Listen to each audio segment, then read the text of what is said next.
Let's take some nice, deep, luxurious breaths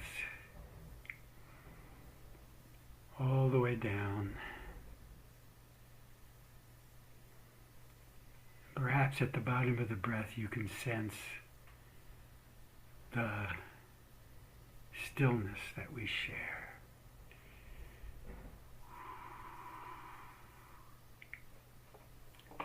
So,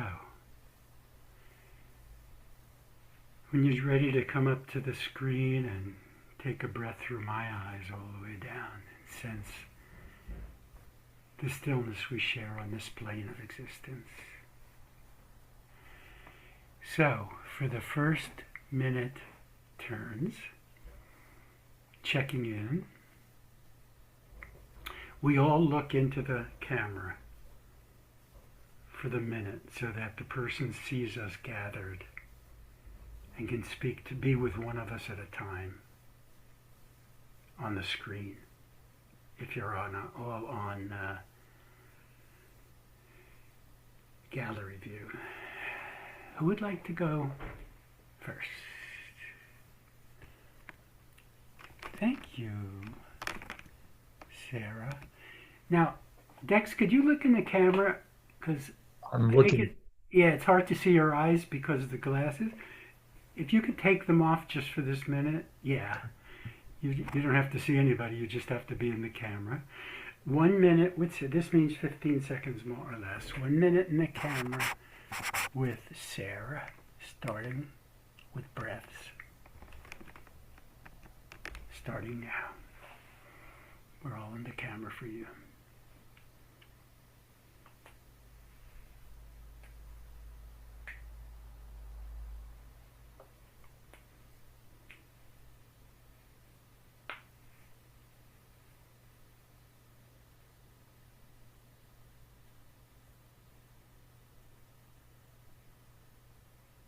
You're on mute. You just missed a bunch of brilliant stuff. I like how nobody else mentions I'm on mute I because was going to obviously say something, but I you didn't want to didn't Wait a want to second. interrupt. hear me. Wait a second. Sarah was on mute the whole time? I couldn't Yeah, hear it's him. okay. It's No, okay. Early, we like couldn't the hear it, but first 10 seconds. I thought it was because she wasn't speaking. Now, I, which is It was, fine. you just missed some like pretty brilliant things that Okay, came let's out. start again. I was checking in with Sarah, starting with a breath, Woohoo! and we're all in the camera for you, Sarah, starting now. See, I that was just a setup to get an extra minute. Um, but now that I have all of your attention and you can actually hear me, it's great to be here tonight. It's been a busy day.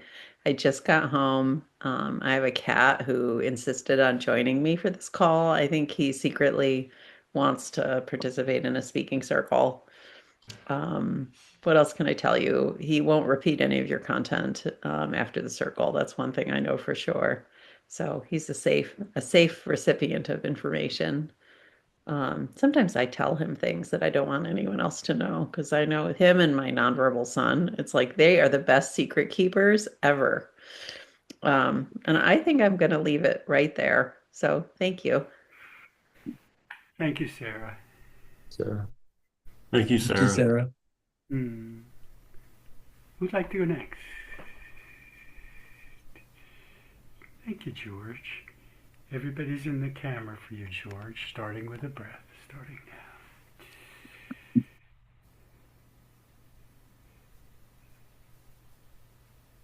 I was in the camera last turn, but I did peek.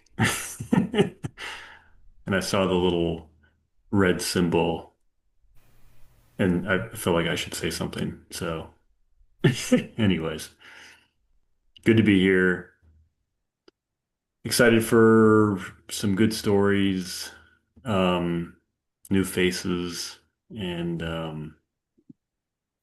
yeah, I think it's been 2 weeks, maybe 3 weeks, 2 weeks since my last circle. So, um, yeah, we'll see what comes up. And I always enjoy the Tuesday night speaking circle. Thank you. Thank you, George. Thank you, George. I'm going to call on you, Brian. Okay. Starting with a breath. We're all in the camera for you. Mhm. Starting now. Okay. Well, I just returned from the coast where I did a wonderful hike. So that's my favorite thing to do, pretty much one of my favorite things to do. And it's a very special hike. So it's nice to be out there and be quiet. And it was changeable weather. At first, it was warm and kind of almost sweaty, but humid. Then, as I got to the top for the 360 view of the ocean and everything else, the fog started rolling in fiercely, really quickly, like roared in, and everything whited out. It was pretty exciting. But then when I went down, there wasn't any fog. And so as I walked towards the ocean, which is where my car was, um, I could see pretty well. And there was nobody else up there. I had the place to myself. It was just lovely.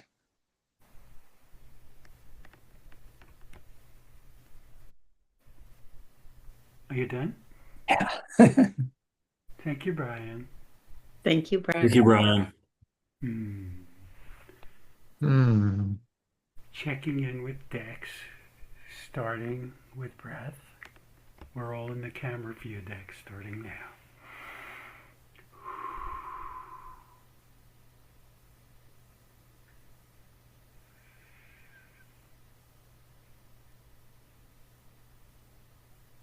Just feeling the room. With my glasses off, you're just a bunch of fuzzy characters. So uh, just arriving here and actually seeing you, and it feels cozy here. It's the end of my day. I had a nice time with a friend today for a few hours, and it's uh, it's quiet. My partner's in her studio doing some weaving, making some magic, and I get to hang out here with you. I'm looking forward to just being connected. Thank you, Dex. Thank you, Dex. Thank you, Thanks, Dex.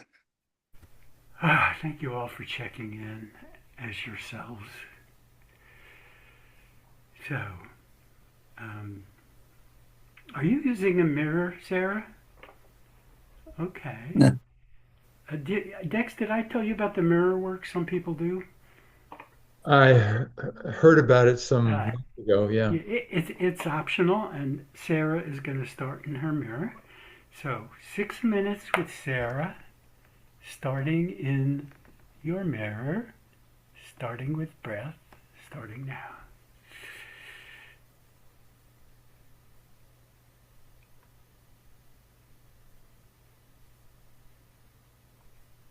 Oh, you're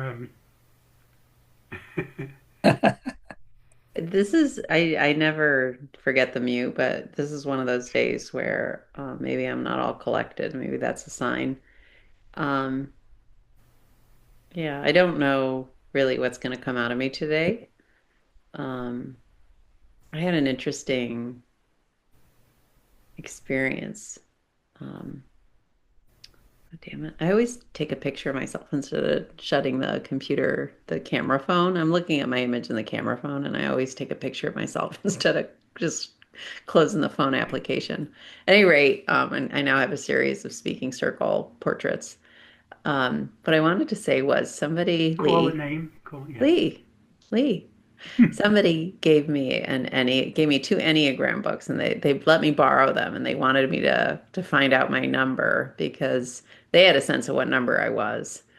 And you have to do this. I've never done it before. There's all these paragraphs that you have to read. Two different books. I don't know if it's always that way. You read these paragraphs, Brian, and you have to pick out what you think is like you. And for fuck's sake, they all look like me. I have no idea. Okay. And I realize that I might have a deeper problem that I really have no idea like who I am. George, this is the first time I've had that happen. And so finally I kind of picked a few and I said, yeah, maybe these. And I kind of came up with something and I say, well, it said I was a five, a seven, or a nine. I kind of liked it. They were like odd numbers, like all arrayed there. And she's like, well, I thought you were an eight, Dex. And then I was like, yeah, you're right. And so that was it. And I don't really think it served its purpose for me. I think people like to do those tests. It's almost like a um it's nice to feel seen. Maybe that's what it is. Or it's nice to feel understood, Lee. But I'm really not sure what it says about me that I kind of see myself everywhere, but not well defined. So that's that. What else did I want to tell you? Um, I'm reading a book called The Art Thief. I don't remember who told me to read it, but they said it's a very interesting true story. And Brian, it's about these individuals who are probably just in their 50s now, who starting in the 90s were stealing all of these famous artworks in Europe. And it's not clear what the end game was. They were George traveling to all these small and large galleries, and they were just really good working as a couple. They were like a couple in love, and they were really good at getting everything from paintings to statues. And then they would just bring it home. And Dex, there was no end game like they're going to sell it and make money. The male of the couple, it was a heterosexual couple. The male, his point was that he just wanted to possess all of these beautiful pieces of art.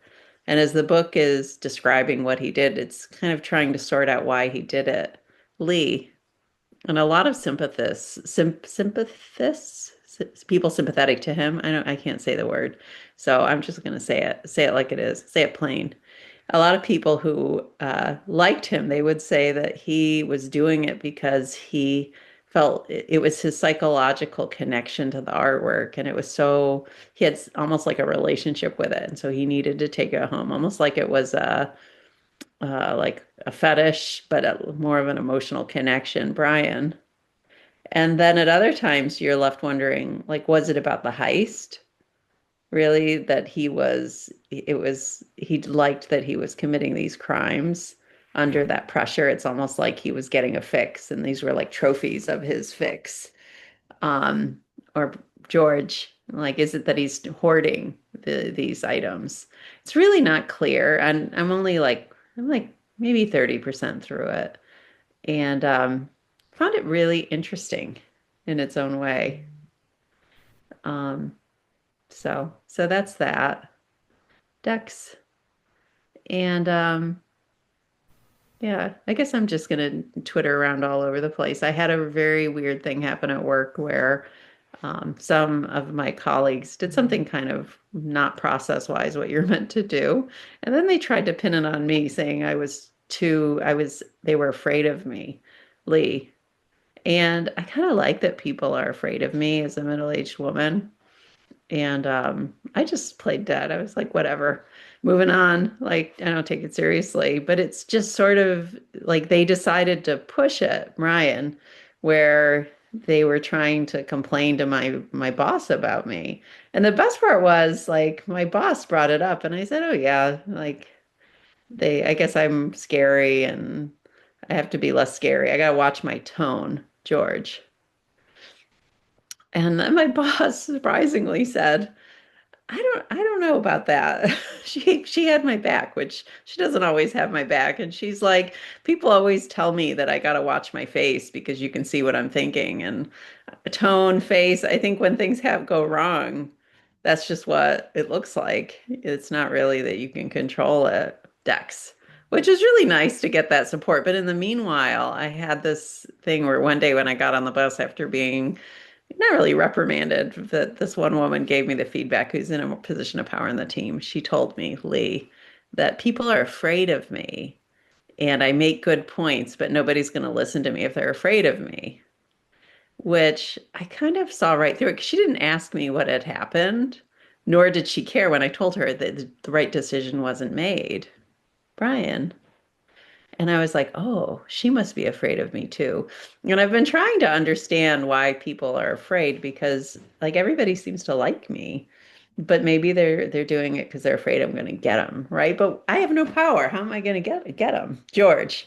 So it's been this weird situation, and I was like, well, the people who are afraid of me, or these individuals, I think the issue has been that I am maybe I intimidate them, or maybe I hold them accountable, or maybe I'm competent and whatever.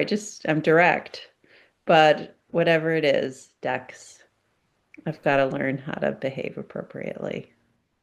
Lee, and I think you gave me the finger, Lee. Speaking of behaving appropriately, thank you. And I'm done. Thank you, Sarah. Thank you, Sarah. Sir. Thank you, Sarah. Okay, I'll start the appreciations. You get to repeat, Sarah. Sure. Sarah, I had two words right on my tongue. Creative flow. Creative flow. Thank you, Lee. George, Fun and playful. fun and playful. Thank you, George.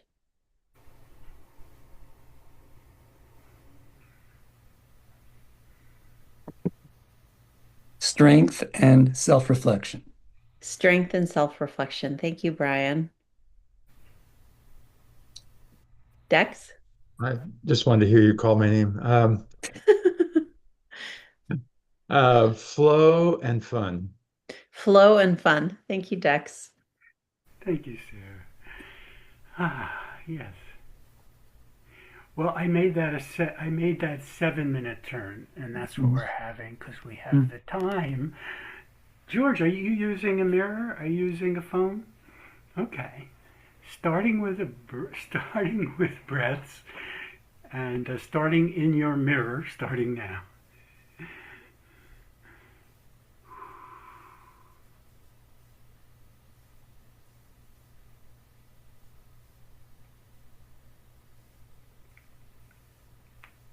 Ready to find stillness tonight.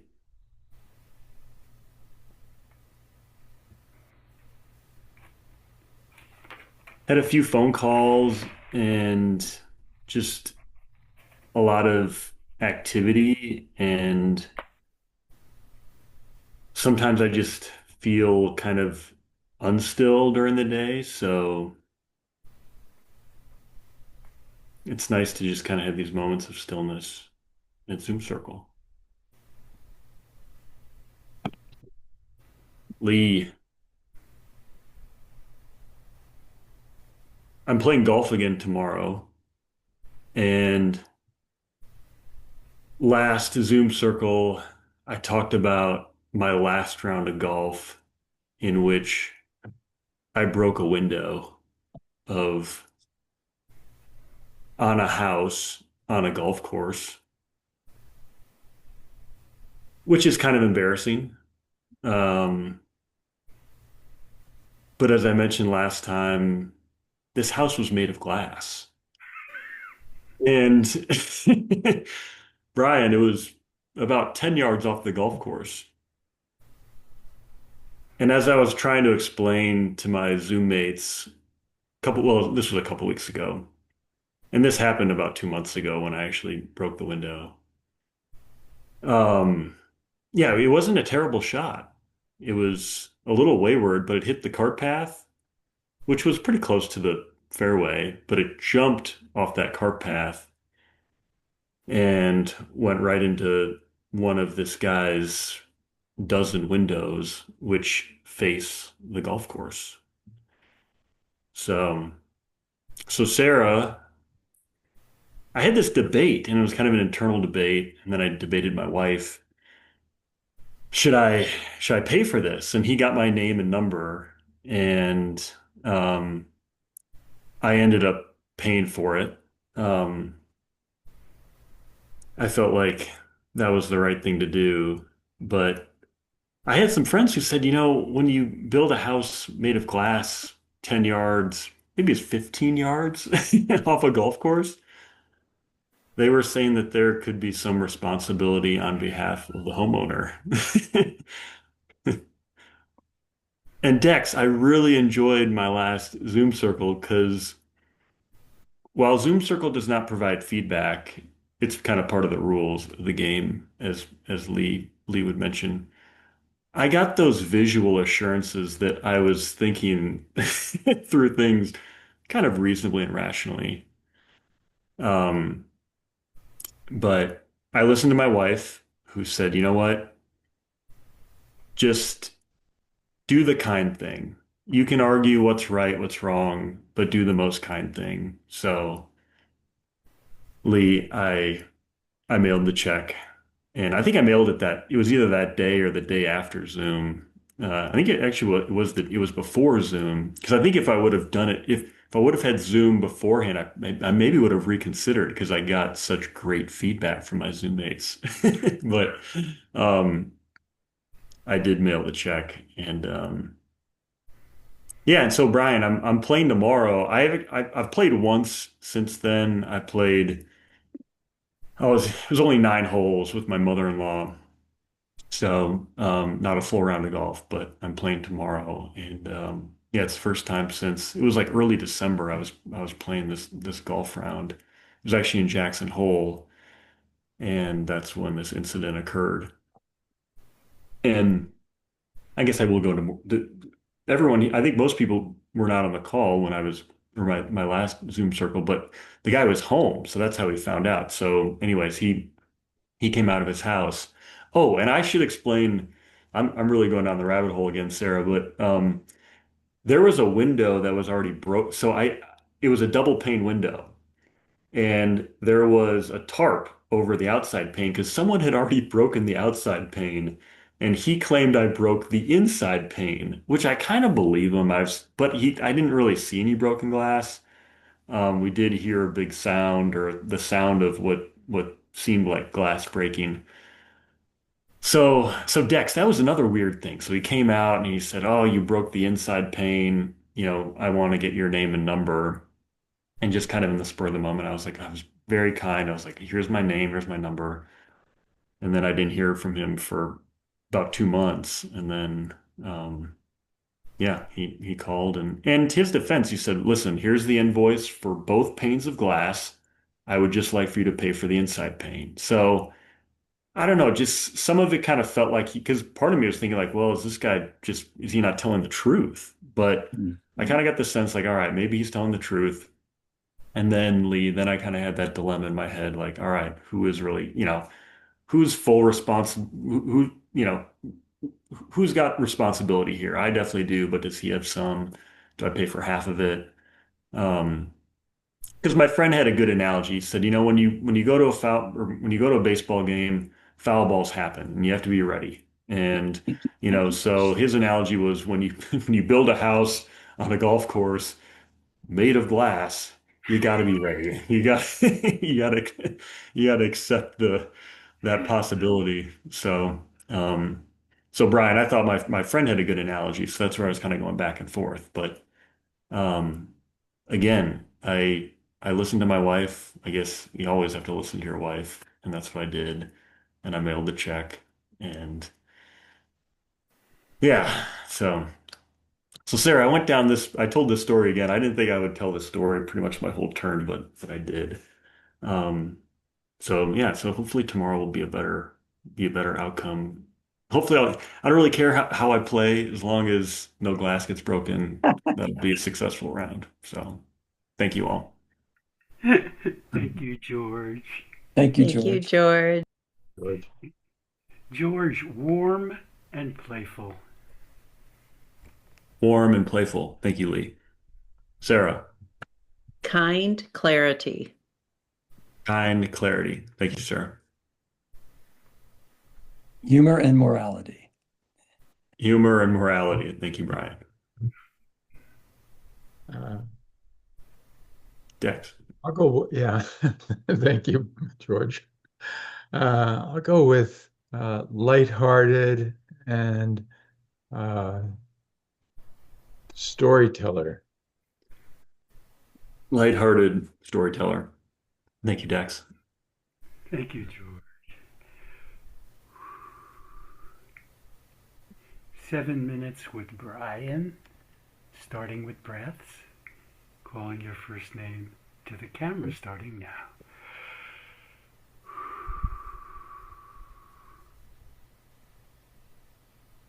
Okay. Well, last time I was here. Call a Hmm? name. Oh, Call a name. yeah, right away. Lee, last time I was here, I spoke about my process as an injured jazz musician and finding my way back, which at this point, I don't know if I'm finding my way back, but I'm finding my way to something.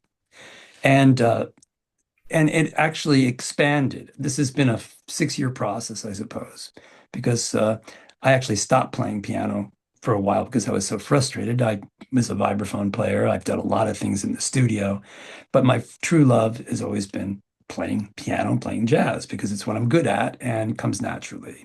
And everything else is sort of something I did instead. Although it made me a better composer and a better musician in 1,000 ways. And part of the process, though, what I'm really interested in now is what I call the slow-mo.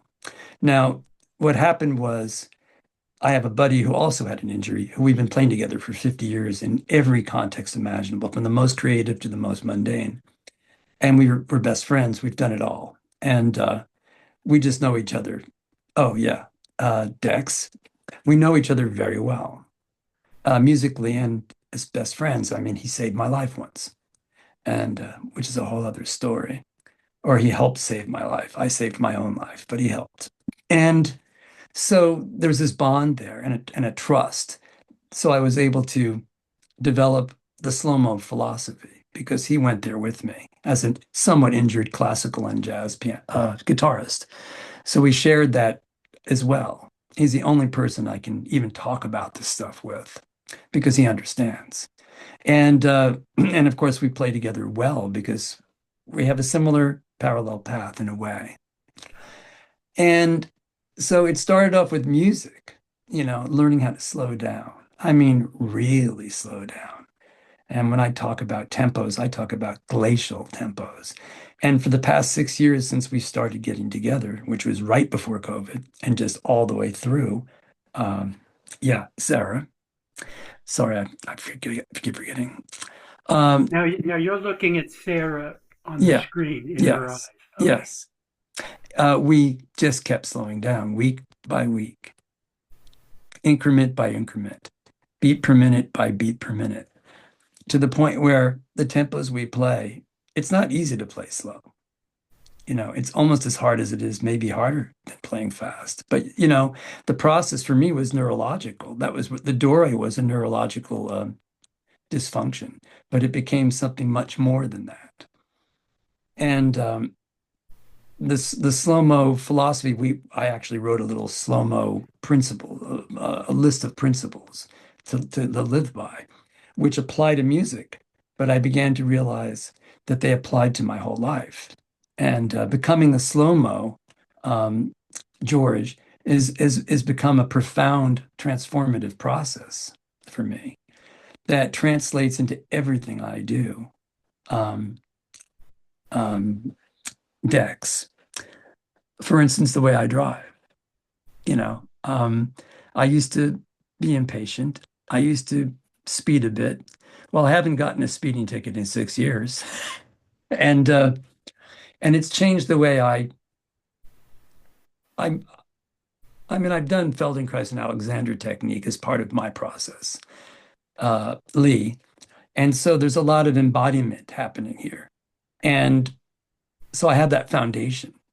But now it's kind of spread into every arena. Like when I open a door, I'm so aware of the whole process of, using myself in the way that is its embodiment. It's not just a wrist, a hand, an elbow. It's this whole, it includes the shoulder. And the shoulder is such a big part of my process, that I realized that everything is connected when I move my body. And it's gotten to the point, um, Sarah, where every movement is almost under a microscope, not in a self-conscious way, but in a self-aware way, you know? And so Lee, for me, playing and the slow-mo process has become a spiritual practice for me that has transcended the whole concept, the whole idea of being a better musician, which I am becoming. But it's gotten to the point where it's profoundly transformed my entire life. And I've been writing an essay for like in bits and pieces, um, George, for quite a while. And it's spread out. I've started it probably a dozen times. And now I'm ready to write that essay and bring all the parts together. And maybe even someday a book, I don't know. But I know I've learned a lot about my body and more than my body, I've learned a lot about the way I want to be in the world and the way I am becoming in the world, which is a more embodied person and far more self-aware. And it's had such repercussions on my relationships that it's really has changed my entire life. Sarah. So I am a slow-mo bro. That's what we call ourselves. And the slow-mo bro philosophy has, I just keep finding new nuggets and new, it's a very deep well. And I don't think there's an end to it. So it's kind of I know it's kind of a maybe abstract, but it's I think about it a great deal because I can apply it, uh, Dex, to every aspect of my life, brushing my teeth, the way I stretch, the way I work out, the way I walk. And I find that I have a lot more free attention now, for what's going on within me and without me. Mm. Finished? Thank you, Brian. Thank you, Brian. Thank you, Brent. Brian, fascinating wisdom. Mhm. You get to repeat. Oh, I get to fascinating wisdom. Thank you, Sarah. Um, Powerful and compelling. Powerful and compelling. Thanks, Sarah. George. Wise and compelling. Thanks, George. Wise and compelling. And Dex. Engaging and warm. Engaging and warm. Thank you. Thank you, Brian.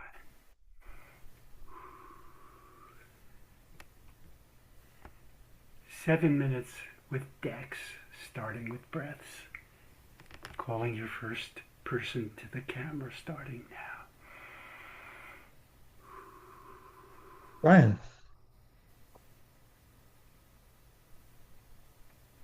Hmm. I'm part of a group here on Whidbey Island. It's called Healing Circles. And there's lots of different things that happens in that place. But on Monday mornings at 10 o'clock, we meet, uh, maybe a dozen more or less of us. And we have some agreements and read a poem and then comment either about our lives or about the poem. And something that happened here tonight, Lee, reminded me of that circle because I've forgotten what the poem was about, but it caused me to appreciate the power of pausing and just being with the moment. And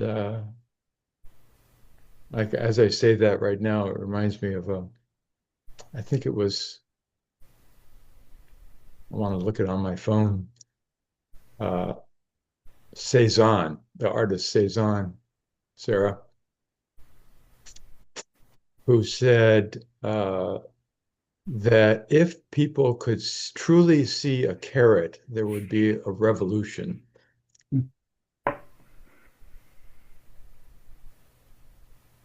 And I had the experience of when I slow down, then I find parts of myself that I didn't fully uh, even realize, George.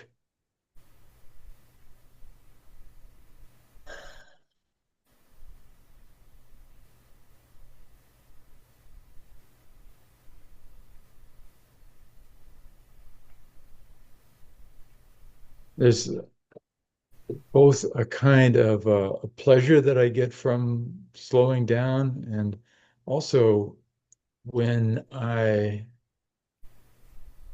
am faced with someone else, I feel a little anxious, like the pause is not something that's usual, and the slowing down uh, is creates a little anxiety. So I'm kind of mixed with the experience when I'm sharing it with someone else, um, Brian. But when it's just me, I really like the experience of slowing down.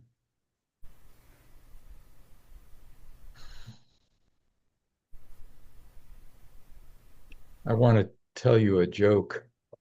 Doesn't have anything to do about slowing down, but this joke, Brian, was told to me by I think he was a 6-year-old. This was some years ago.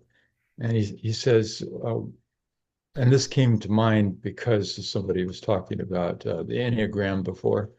The joke is, seven, why was 9 afraid of 7? And then he said, because 1, 2, 3. He was a 6-year-old. Yeah. Uh, 9 was afraid of 7 because 7, 8, 9. Uh, it was such a wonderful moment to hear a 6-year-old tell us a joke. Sarah.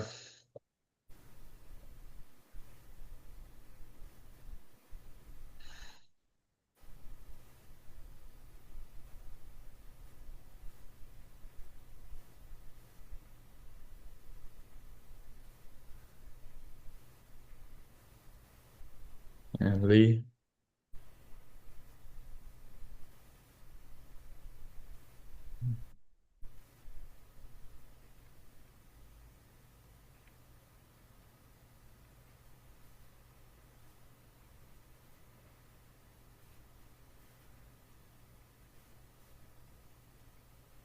I live in a community here with most of the people that I get to see on a day-to-day basis are about my age. And I don't get to see many 6-year-olds, but I did the other day. We went to a poetry reading, and some of the kids uh, played the part of uh, puppet masters at this poetry reading, and I really miss being in a more mixed community. There's something about having different ages together that make life feel more, I don't know, more rounded, more robust, more uh, enjoyable. Brian?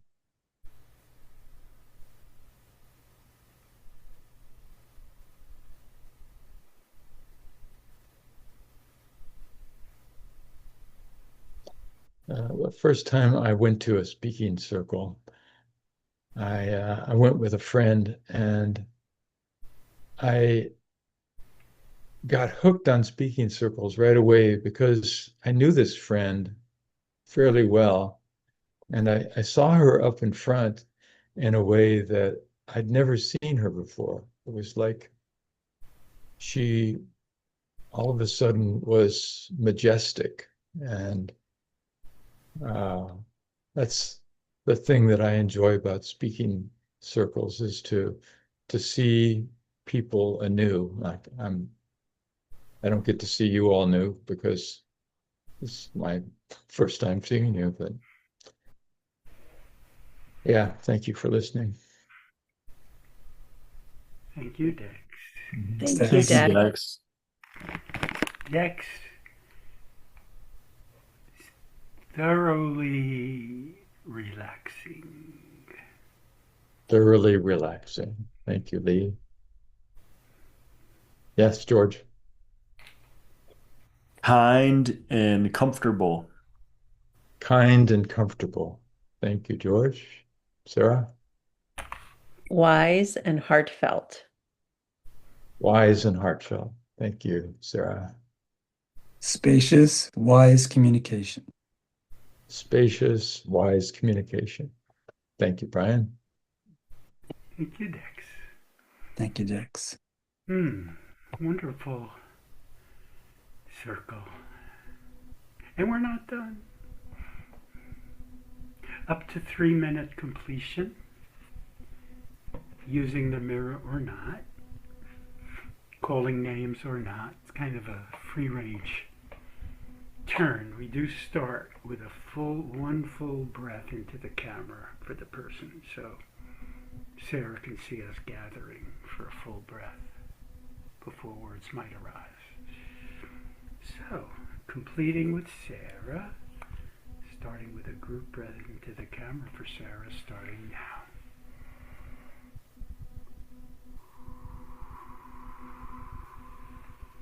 Thank you, everyone. It's been wonderful to spend this evening with you.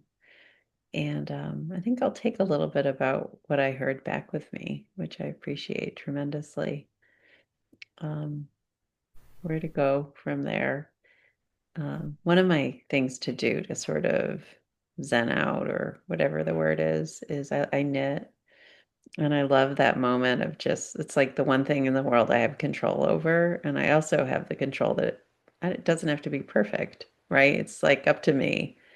And I can choose, because I'm not knitting for someone else. I'm knitting as a hobby. I can choose what I knit with, what colors, everything, right? It's totally under my control. It's the only thing in life that I have control over, to be honest with you. And I saw the other day, there's now a knitting reality show, believe it or not. Hmm. And some people have expressed that that sounds like as boring as like a coding reality show where you watch people like code. And it's actually a fascinating show. The interesting thing for me is to see all the different ways that people are knitting and sort of hear their stories about knitting. And it's all different types of people. It's men, it's women, it's people who are straight, people who are gay, it's young, old. It's like everyone. It's the show is filmed in the UK, so it's mostly people who are from Scotland or England, and whatever. What do I want to tell you about it? But you basically watch people knit. So they have a challenge and they knit. And it's remarkably entertaining for watching a bunch of people knit. They have to solve these challenges through knitting. Who knew that could be like a thing? But it is. And it's called The Game of Wool. And yeah, I'm thoroughly entertained, but unfortunately nobody will watch it with me in my home. I've been told that, no, that's not going to happen. And I have to figure out, I found one episode on YouTube, but it's going to be my quest to find the next episode. So anyway, after our call today, I think I'm going to sit and knit for a little bit. So thank you. Thank you, Sarah. Yes, sir. Thank you, Sarah.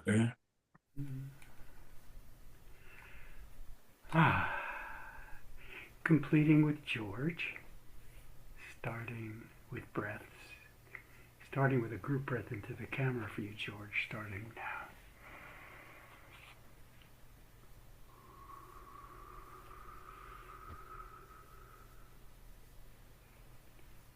Thank you all for a great circle. Thank you for the group breath. I learned a lot. Um, yeah, I love circles where I come out of it with a new perspective, some guidance, and things that I can apply to my own life. Um, yeah, it's really, yeah, these are the best circles. Um, one thing that came to mind when I was talking about golf, I know a really good golfer who he doesn't keep score. Just goes out and plays. And he's better than most golfers I know. You know, some of my friends are like, "Oh, I'm an 8 handicap. I'm an 8.2 handicap," and they're like really precise about their score. And this guy's, better than all of them. And he just says, every shot's a new shot. And I try to think about every shot as its own golf round, golf game. Every shot is new. And I just try to make that the best shot I can. And I don't really pay attention, whether I'm, you know, 4 over, 4 under, 14 over. I just play. And it's such a much funner game doing it that way too. So anyways, I'm not a great golfer, so I've never had much interest in keeping score, but you always get involved with, groups of guys who are trying to play games and keep score, and I get it. There's competition can be fun, but I don't know. Maybe tomorrow I'll just go out there and just take it one shot at a time. So, all right. No broken windows. Thank you. Thank you. Thank you, Thank you, George. George. Thank you, George. Oh. Completing with Brian, starting with a group breath into the camera for Brian, starting now.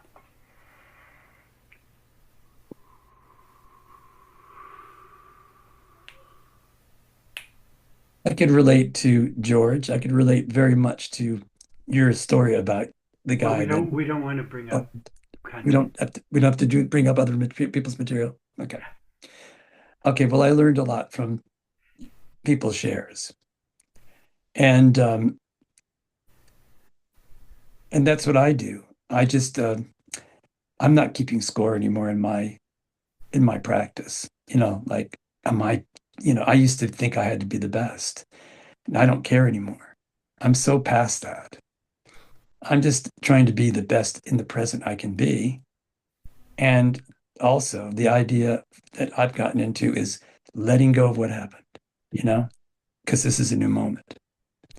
And I'm not looking for perfection so much as this moment. I want to feel good and I want to be truthful. And that's the order in which I improvise. And it's also maybe the order in which I try to live my life. But I mean, feeling good means being present for me, and it means my whole self in this moment is coalescing to create whatever I'm creating with ease. So it goes beyond music.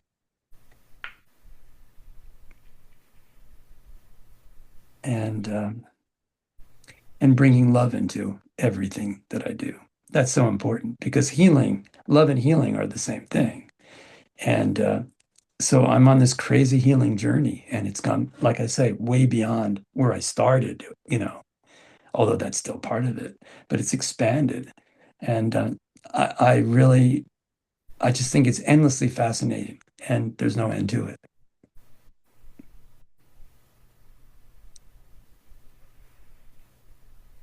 Thank you, Brian. Thank you, Brian. Thank you, Brian. Thank you, Brian. Thank you. Oh. Completing with decks, starting with breaths, starting with a group breath into the camera for decks, starting now.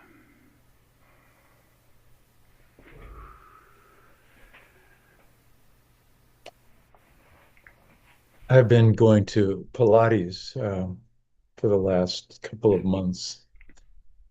And last time I was there, I I did something that I hadn't done before. And I, instead of efforting to do what it was that I was doing. I just let my body do it, and I witnessed myself, my body uh, doing the exercises, and it was really fascinating to have the experience of not being involved in what was going on. Uh, I've done this before, uh, but just periodically. Years ago, I was trying to loosen a bolt, and it was just stuck. I I had to stop. I found my muscles were just efforting, and I went back to it, and I just let my muscles relax. Uh, this may be a tip for golfers. Um, and the bolt just came loose. Mm, Somehow my muscles were working against themselves, and mm, it's really interesting to me to observe myself. Uh, it's not even myself. It's like somebody else. I'm observing somebody else uh, playing a role of me, uh, and it's very uh, light, a lighter way to live than all the effort that I generally put into doing whatever it is that I'm doing, trying so hard. Thank you. Thank you, Dex. thanks, Dex. Thank Thank you, you, Dex. Dex. Thank you all for a very stimulating, intelligent, mindful circle. I just want to take a few breaths and appreciate the weather in here, in this Zoom room. Very nice. So I'll be in touch with you all about further circles. And Dex, I don't know if we like to close. I think you knew we used to close with a. Yeah. Yeah, we still do. And I like to say kisses optional. Have a wonderful rest of the week, folks. Thank you. Thank you all. Thanks. Final breath together.